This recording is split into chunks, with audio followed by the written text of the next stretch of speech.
here today with Joe Imperatrice from Blue Lives Matter New York City. Welcome, Hi, Joe. welcome. Joe, tell us a little bit about your organization. What is the mission? Why did you create it? What was the motivation behind it? So back in 2014, it was very similar to what it is now, except I think today there's a lot more violence.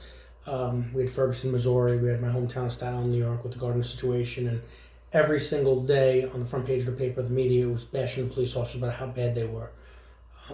It's crazy because right before the assassinations of Ramos and Lou, me and my two co-founders, Carlos Delgado and Chris Brinkley, came up with wristbands saying Blue Lives Matter. And then the incident with Ramos and Lou happened, and I saw police officers from all over the world coming to support one of the largest police departments in this nation. They make Hollywood movies about us, and to see the support from not just within the United States but outside of the United States was very special. Not that police officers, and Jay will say that, not that police officers were never close, but I think that was a time when everyone was fed up with people not supporting the police and more so not supporting one another. So the goal was to make sure that the families of officers killed in the line of duty were never forgotten. That every time you wore the wristband and you looked down at your wrist, it reminded you of a cop killed in the line of duty and the memory stayed alive. And also to show the public that we're not so different, that even if you're a citizen, you could purchase a bracelet and the money would go to the families. And it was their little show of support to help these families out. And I think within 10 days, we sold like $12,000 worth of wristbands. And fast forward 5 years, and we're a 501c3 nonprofit, we're upwards between $1.5 and $2 million now. Nobody in my organization, even though we don't take a salary, so it all goes to the families. I'm still active. I'm an active sergeant with 14 years on, and I'm fortunate enough to be a Fox News contributor for some pretty big stories around the nation, so it's special. Awesome. That's great. So as we said before, I'm a retired detective, so we both know the ins and outs of the job. But for our community, for our group, we just want to find out what is the current situation and sentiment within the NYPD now with everything that's going on. So, just to let it out, I speak on behalf of Blue Lives Matter NYC. I'm not speaking on behalf of the NYPD. So when you hear something from me, just don't go around saying the NYPD said it. But it's probably better off because you have somebody with the boots on the ground, somebody with a little bit of experience still going on, so we're not retired 20, 30 years to be able to speak of this. It's hard. Even in politics, you see under Mayor de Blasio's watch, there's been 3 police commissioners. And if that doesn't make your mind think, well, why is that? There's something wrong there. Normally a police commissioner and the mayor are pretty much like the vice president and the president of the United States. They go hand in hand. Any city, the number one priority of a politician is the safety of their constituents. That's number one. So everyday life, and you know this, whether it's a parade, whether it's just a child's event, whether it is school, having crossing guards, police departments everywhere are a part of everyday life. It's hard being a police officer nowadays, especially when you turn on the news and you're seeing officers getting locked up within 24 hours of putting a uniform on and taking police action. Now, that doesn't mean that they're wrong in what they're doing. It's the climate. Now, for those that may say, well, what about the George Floyd incident? I think for the first time in American history, I think the police and the community were one in that we all agreed that that was very excessive, that wasn't something we were trained about, and that was wrong and it should never happen to anybody. Now, with that incident, though, also let's erase a second what we know with the incident with Mr. Floyd losing his life, which was a complete tragedy. There was a 911 call that people are not talking about. People are making it seem in the media that officers just showed up and stopped a person of color, which is completely false. Whether it was for a misdemeanor or a felony, there was a crime committed. Just like in Georgia, there was an individual that was called on because he appeared to be drunk in a drive-thru in a Wendy's, and somebody called and initiated the police to come. We're not speaking about the accountability of people putting themselves in a situation to be stopped with an officer. We can go into the other situations about Atlanta later, but morale is suffering very much right now. I'm sure. And what do you think about the anti-police laws that Cuomo enacted, basically calling to defund the police, the 50A reversal? What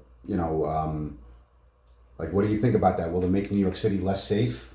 So for everyone listening also, people say, what is 50A? So in a nutshell, dumbed down, that pretty much allows the government or the city to release records of police officers, whether it be their complaints, whether it be lawsuits. Now, just so everyone knows also, just because a lawsuit was paid out does not mean that an officer, it's an admission of guilt. A lot of times the city will actually save money by paying out rather than just going through the whole process of lawyer fees and things like that. But it's not right because in a court of law, the attorneys are going to turn around and try to make the police officer look like the worst person in the world. But what I say with the unions is, if you want to release 50A, you know what? Here's my history, go for it. That's fine. You know, it is what it is. But we're going to be able to bring up, now I'm going to reference again Mr. Floyd's history of whether he was locked up 8 or 9 times, in and out of jail, home invasion, pointing a loaded firearm at a woman's stomach. If you're going to try to discredit the police, we're going to show factual evidence of the person and their mindset, which led them to the incident of that police officer for the time being. So that's a little something for people to understand about 50A. Now, what was the other part of that question? So basically, will this make New York City less safe with these laws, that the anti-police laws, defunding the police? I would rather, if they use the terms reallocating funds, that makes more sense. Because everyone hears defunding and they think police departments are just going to collapse, and that's not true. Any business or organization, as you guys know, you can restructure where funds are going. I don't think it's going to be as bad as what people make it, but if it is, you have to look at the police officers suffering in the sense of less police officers is less safety, and they have to worry more than ever about going home to their families. On top of that, you have to worry about the communities that are used to getting hit with high crime, their safety. If there's less officers to patrol, less visibility, knuckleheads and bad people are going to continue to do bad things. That's what I've always said. They're not going to stop that. So safety will, it's always paramount, but safety will start suffering a little bit for these individuals. I had a conversation today as well, and I don't understand, and I don't want to go too much into politics, but how a Democratic-run city council is able to push bills overnight. How is that possible? Normally, this takes weeks, months. Magic. But they put pen to paper, and all of a sudden they're chastising police departments like New York City that had nothing to do with what happened in Minneapolis. Right. And the fact of the matter that we all need to understand is 4 officers were involved in an incident, right? They were of multi-races. One was Asian, light-skinned black male, 2 male whites. They're incarcerated right now. In a normal living situation, the bad guy, we want them to get caught. These people turn themselves in. So for police departments nationwide to suffer, it really defies logic. And apparently Chauvin had a relation with Floyd from before. Yeah, it's questionable, but Right. But as you know as a detective, when you work in a neighborhood, you know the people, you know what we call the players. So it's very possible that the officers knew who Mr. Floyd was, what his arrest history was, what he was capable of, whether he was emotionally disturbed on a lot of occasions. There's more to the story that a lot of media stations aren't showing. They refuse to talk about how he was high on drugs. They're not speaking about how he tested positive for COVID. And that may have been a reason, which we don't know. I'm not a lawyer. I wasn't there. Why maybe they put him down on the ground, I'm not agreeing. I'm still, it's completely wrong. But maybe that's why he was down. People aren't hearing the story of, as Mr. Floyd is going into the car, saying that he's claustrophobic and he couldn't breathe before there was any physical altercation to begin with. So there's always more. Once again, I'm not agreeing with what happened, but we just have to take a little caution until all the facts are made and go forward with court of law. Right.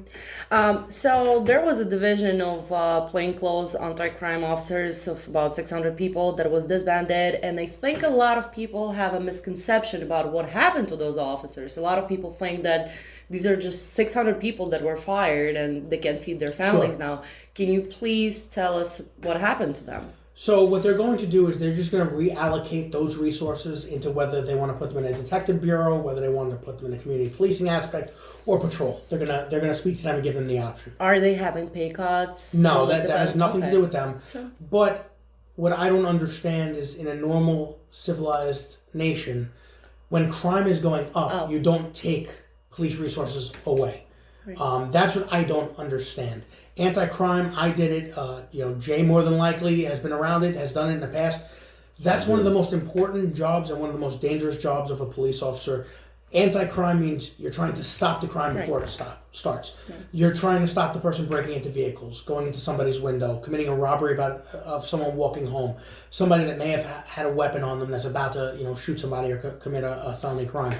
So it's not a smart move to take officers away that are really the crime fighters, because as it is, policing nationwide has gone away from being proactive and is more reactive, and those were the only guys in the front that are really stopping the really, really bad guys on the street in the first place. Is there a mass exodus to retirement from NYPD right now? So in general, there are a lot. There's several hundred that have put in their papers. Normally those guys are 20 plus years on, who've already hit that requirement age. I don't know about before the 20 if people are, but yes, there's been an uptick of people that have been putting in their papers. So what could we do? Like we know there's a surge in crime now. The numbers are up. The shootings are up, obviously. What can we do as a community to show support to our police? Like, what can we do? So what I see is, as law-abiding citizens, we stay quiet. We sit home and we complain about what's going on, but we really have good intentions. We want to see our neighborhood safe. We want to make sure that our families aren't going to leave their doors and have something happen to them where they become a victim. So number one is, do not be afraid. There's the majority of officers out there are good people. One of the most important things that anyone can do is just say thank you to a police officer when they see them, because it goes just so much further than what an average person thinks. Now change. Bombard all your city council members, assemblymen,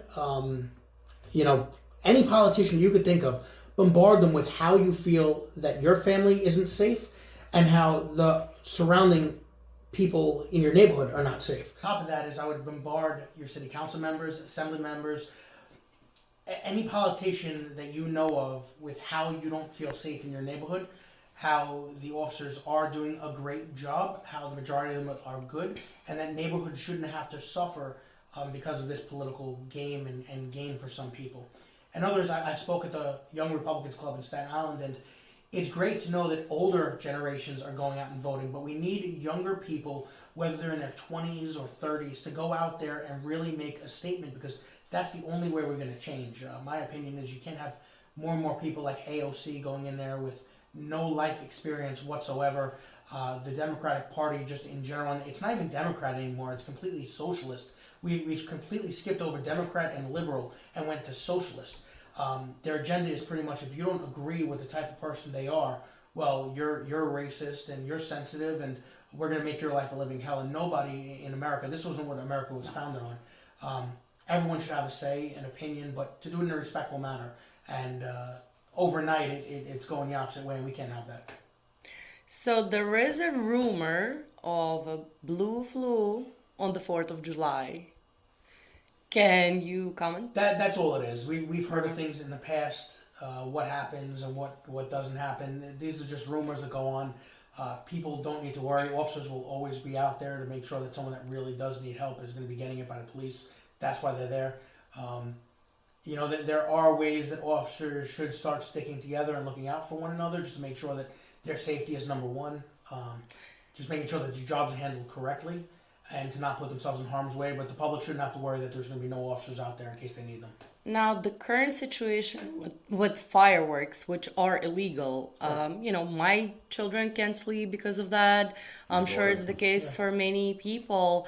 There are videos out there of people shooting fireworks on the street. I mean, there's just that many fireworks that you can buy, first of all. And second of all, is police discouraged to get involved with something like that? Are officers maybe even afraid to get involved into something minor like that, because you never know what it can lead into, and you may not be able to feed your family tomorrow? Sure. Well, with the Kerrig and Giuliani administration, with the Kelly and Bloomberg administration, they took crime seriously and they made rules. Now, it wasn't to break chops. A lot of times what people don't understand is young kids act stupid around fireworks and they get seriously injured, whether it's losing limbs, whether it's hurting their eyes or getting caught on fire. And it's more of a safety issue than anything else. On top of that, fireworks, you could always go and pick them up, but people just have a total disregard for the law. I've seen videos of people throwing them in open windows. I've seen them launching them at police vehicles and police officers. it's a total disrespect. And we see what the city council is. Nobody's standing up for that. Nobody's standing up for the crime that's going up and ravaging the city. None of the city councils, not Corey Johnson, is going out there talking about the mass number of shootings that we've had in the last 2 weeks, especially with the announcement of plainclothes units kind of being pulled back. It's all about this, narrative of which activist group wants to go out there and, make a change for their personal reasons, not for the neighborhoods at hand. So once again, people need to call, flood the lines. Whether or not they see something happen or not happening, someone's watching it, and it is making some difference. But I agree with everyone out there that it is a nuisance, that there's people out there just nonstop all hours of the night, young kids, even the animals in the house. You hear the dogs barking and the cats getting crazy. And there's places to have fireworks and go see the shows, but we can't just have anarchy like we're having. Our political system, for anyone out there that has any questions, they completely failed. That's not being too much on the right or too much on the left. My opinion is we shouldn't even have parties anymore. It should be people elected to do the right thing for the people in their neighborhoods. Stop worrying about Democrat and Republican and conservative and do it because it's the right reason. People are failing to do that, and we see that with issues like fireworks. That also goes to the fact that, a true democracy is where everybody gets a vote. Everybody gets a say in what laws get passed. And it seems like we haven't been getting that. The politicians just put the laws out there. They do it behind our backs. And then, oh, by the way, we just implemented like bail reform. Sure. But you didn't consult with district attorneys, you didn't consult with the community? Yeah, the bail reform was the worst thing ever because it's contributing. Commissioner Shea has been saying this since day one. He is one of the smartest people with the smartest police IQ probably in this world. He comes from a police background. He's been out in the street for many, many years. He knows what it's like to go after the bad guys. And he said from day one that there's going to be a snowball effect. When you put bad guys on the street, bad guys are going to do bad things. All right, we saw during the COVID situation, states wanted to go after business owners and lock them up and make them pay fines, but people that were career criminals, offending over and over and over, violent crimes, were not being held on bail. We're not even being given bail and were just released onto the street. People were being released from jail just to rape people again, to go out there and redo burglaries. There's something terribly wrong with that, something very, very wrong with that, and it needs to change because once again, like you said, it's in the middle of the night. They're sneaking in these bills, and it's not fair. It's corrupt, as corrupt as you can be, because it doesn't seem like there's a process. It's just this is what we want, this is what we're going to get, and the politicians aren't for law and order; they're for criminal activity. Bottom line. But how can we change those laws? Like, what can we do as a community? I mean, other than voting, obviously, but we have no say in what the governor makes the bills or whatever. Sure. So normally, people have an option of going to community council meetings within their precinct. The problem is with COVID is that's been kind of pulled back. But the second they open up, people need to go in droves to their communities, to their precincts. They need to fill the room, standing room only, and really give it to these commanding officers, which I'll say and even caution that the majority, if not all, agree with the community. And when the city sees the pushback by the majority of the people that are good in the city, things are going to change. But if we just sit back and allow that small majority of bad voices to go out there and cause hell, well, nothing's going to change. So now, just a quick question. So we were talking about Commissioner Shea, and there's always that distinction between the top brass and the boots on the ground guys. What's the sentiment from the cops that you're seeing? Basically, are they getting supported by the top brass, or is there no support from the leaders? In general, nationwide, as we've seen, the top brass, for the most part, has not had the backs of officers. We see that in the incidents right away where people are being suspended, fired, locked up. We saw the incident with Danny Pantaleo. They don't, and it's not, it almost seems like they don't even have their own voice. It's their city council members, their politicians, their governors and mayors that are behind the scenes telling them this is what you're going to do, and that's not the way police departments should be run. I think a lot of top individuals who have time on that came from eras where pretty much what it is now with high crime, they need to take a stand. They need to be proud of being a police officer when it's done correctly, and they need to let officers know and the people in their neighborhoods know that no, we're not just going to bend, we're not just going to take a knee, we're not just going to agree with what you say to appease you. We're going to do it because it's the right reason, because it's morally and ethically correct to do. And until that happens, the morale's going to be very low. Officers nationwide don't know what their cities want them to do. they tell them that we saw it in New York City, go out there and force the masks. And then they go and start getting into brawls with people, and now the city turns around and says, no, don't put your hands on people anymore.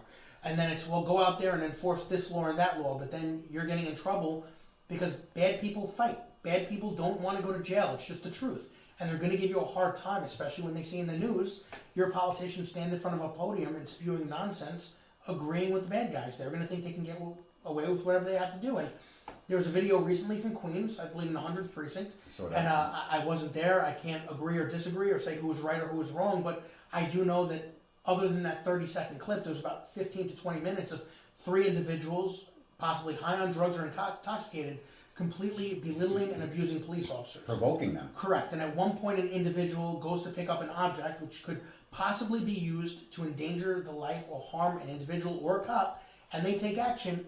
And now the district attorney says, well, we're not going to prosecute. So what kind of message is that sending? Especially if you're an individual on that boardwalk and the cops aren't there. If that person's going to get away with it from the police, what is he going to do to that poor person with their family, the mom and dad just trying to get out of the house? This is very trying times we're in, and it needs to change, and we need to voice our concerns, and we need to overload, once again, our politicians, and go to the police precincts and say thank you, and tell the commanding officers, listen, I've lived here X amount of years. This isn't the way I want my neighborhood to go. Total hypocrisy. How can our group, standing up for New York City, and we have about 10,500 members, collaborate with Blue Lives Matter, with your nonprofit, to make any kind of changes, to make our community safer, to make our officers feel appreciated, because we all do back the blue? Sure. So what I've been doing is we raised some funds, and I've seen a lot of people do it. Jay, you may have done it, is we've collected money and just brought food to precincts. All right, and that goes such a long way, and I believe you guys did that recently. I think you might have went to 70 precinct. And yes, where the injured officers were. And we've been doing that nationwide. Today we delivered to Jersey City Police Department in memory of Police Officer Melvin Santiago. We've done Vegas, we're doing Chicago, we've done New York, we're doing the 70 precinct where they were involved in a shooting. That was where I first started off as a police officer. We've done the 9th, where there was a recent shooting. That's one thing to do. Something else we can do is always try to coordinate in a safe manner for everyone that turns out. I don't like the word protest because it sounds negative. I like march or, support whatever cause. Yes. And that's what we can do. And me and Jay have been in talks with that. And, the main concern I have is I want people to come out and safely be able to be there and not have to worry about a counter-protest movement come and put people in jeopardy. So that's my concern. But I think it is slowly dying down. And I think in the near future we are going to put something together. I think it'd be more along the lines of the officers, let's bring to light the officers that have died since COVID, that have died since these riots, right, that no one's speaking of all different colors, not just, one particular individual. There's officers from all over the place. The 77-year-old retired captain that was shot and killed by another person of color no one's speaking of, right? George Floyd was carried on horseback and televised everywhere, and this poor guy who dedicated his entire life to public service, it pretty much got swept under the rug, which is wrong. I think we need to call to attention just coming together for peace no matter what background you're from. And another thing that, I'd like to say is the movement we see, and of course all lives matter, black lives have always mattered, everyone's life always has, but don't feed into the frenzy of what you're seeing in companies bowing down. I didn't repost it, but I had a very good interview with the Staten Island Advance, and I actually reached out through a connect of theirs saying, why don't we come together with Black Lives Matter Greater New York? Why don't we show them with power and numbers that we're not so different, that we could show the world that we could do some positive things, and we hold a candlelight vigil for people like George Floyd with that incident that happened, and other incidents where people feel they were unjustly either prosecuted or mistreated by the police, but also just coming together like the little boy, I think the 3-year-old in Chicago that was just killed by gunfire. Why don't we do that? And they pretty much told me to go F off, because they don't want, this group does not care about making things better. It's about going out there and just causing hell, and we can't have that. That's not being a racist, that's complete facts. If groups like them really cared, we'd be going and marching in the neighborhoods like Chicago where 80 people are shot every single weekend. Where in New York we had 30-something people shot. Why aren't we going there? Why isn't people like Hal Sharpton standing up if people of color really matter to them? So if they want to work things out, it's not hard to find me. Any day of the week, we'll go out there and we'll start turning these communities around. But for people watching, don't believe everything you see. Don't feed into the frenzy. And a lot of the problems is our young children that are in their late teens, early 20s that have never had an interaction with a police officer, that are mainly white, that are going out there and talking about police brutality. When they get stopped by a cop, they get their little Puss in Boots eyes on. They get scared, and police officers treat them with complete respect. But for them to go out there and hold signs, Black Lives Matter, I can't speak on behalf of a person of color. I didn't walk in their shoes. I've never been around, somebody that's a racist. That's my opinion. Are there people out there? Probably. But it's not happening like people are saying it is. And it's causing a distrust and hate for police, but it's causing distrust and hate among just regular people. And this is 2020. We should be a lot further in life than where we are right now. We rolled back the hands of time in the matter of 20 or 30 years. The looting shouldn't have went on for 3, 4, 5 days, let alone 2 or 3 weeks in a protest. Real leaders would have stepped in and said, no, we're not having this, and they would have shut it down. District attorneys would have kept bad guys in jail that intentionally broke store windows and put people in harm's way. But our leadership has failed, bottom line, and we need to get on track. There's a lot more good voices than there are bad, and I always say we're going to do more things with the power of numbers. What do you think about the executive order that President Trump recently signed for grants going to police departments where they can do further training for their officers? President Trump has been a great supporter from the moment that he marched out on the stage and said that if you're in the military or a first responder, that he will always have our backs along with Vice President Pence. Training is phenomenal, it is, but there's a difference between training and real life. And all police departments have a book or a guide. That's exactly what it is, it's a guide. We saw a couple weeks back when people throwing Mazel Tov cocktails at police officers when they're lighting police vehicles on fire, when you're going to try to take over forcibly police precincts. That whole book and guide goes out the window. It becomes survival. You still have to remember what your training had, but every situation is different. Training cannot hurt, but not only do police officers need accountability, but so does the public. The public needs to be responsible for putting themselves in a situation where an officer is going to have to become a police officer. So we have to stop pointing the finger at police and always say more training, because that isn't always the case. If deadly physical force is presented against a police officer, there's no other training than deadly physical force to respond. The level and the continuum, when you raise it, the officer's going to raise it, because it's our job to make sure that the people around us are going to be safe, and that's number one concern. Are you even able to, because like you said, when you're in that situation, you respond with some kind of instinct. Is there even a possibility of receiving enough training where something like that would be on instinctive level, some kind of reaction? There's never enough training, because something new is always going to happen. My father was on the job, and he said, Can't predict it doesn't matter if you have 5 years on or 20 years on. Every day you're going to learn something new. Don't ever think that you know everything, because you don't. But training is good. I'm not knocking training. It's a great tool, because then you can say and fall back on something that you learned, which will hopefully safely bring the other person, into custody, whether it's for a medical reason or whether it's for a criminal reason. But officers are, with seeing everything in the news, hesitant. You're going to hear people of higher ranks say that's not true. But when officers see other officers getting in trouble for putting on a uniform and having to act, as we saw with the taser deployment and the fatal shooting in Georgia, that officer was 100% justified. There's no ifs, ands, or buts. There's a video and body cam that proves it. People are still trying to go against what we see in logic on film. But officers are going to get hurt in droves, because they're going to start being afraid to respond to an incident. They're going to be on the defensive rather than on the proactive aspect, and that's not good. So there is also a worry, I guess, amongst people that this whole thing, if it doesn't stop soon, we may end up in a civil war at some point. What I think is a good possibility is store owners. I really feel bad for them. I don't care if you want to hear people say, well, they were $1 million companies or mom and pop shops. They were out of work for 3 months, right? They couldn't open their stores.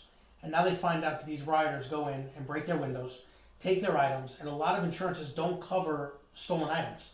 They don't. And these people now, the food that was going on their table, they have to find another way to do it. They kind of got the short end of the stick on that one.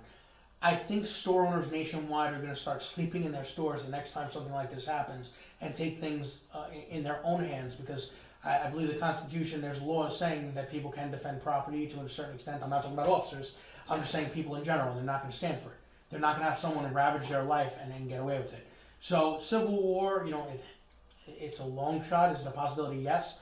But I think good people are going to start pushing back and saying we're not dealing with this no more. We're not just going to stand here and lay idle. Do you? Now something related to that. I know a lot of people are pro Second Amendment, and they're looking to like get legal arms because they're scared. They're worried about protesting, rioting, looting, whatever. But New York City has some of the strictest laws. Is there anything that we can do? If it is your constitutional right to be able to go there and own a firearm, do it. What's the worst thing they can tell you? Or it's going to be backed up. Instead of getting it in weeks or months, you're not getting 6 months to a year, but do it. Do it for peace of mind. Do it so that you know in your house your family is safe. A lot of the times, the good people with firearms aren't the one committing the crimes. They're actually the ones that are helping to stop a crime in progress or defending someone that is having wrong done against them. Illegal firearms end up in the hands of bad people all the time. So it's not the law-abiding citizens that we have to worry about. So yes, I agree 100% that you should, exercise your right, apply for a permit, and go through the process. What's the worst thing that happened? They tell you no at the end of the day because something shows up on your record, but if you have to wait a little bit longer, at least you have some sort of peace of mind. So I would say definitely apply for one. So basically, to wrap it up, we're going to collaborate more with Blue Lives Matter, standing up for New York City, and hopefully we can affect some real political change. And I definitely appreciate you being here. Let's do a fist bump because Thank you. whatever. Thank you. Thank you for coming here. Thank you.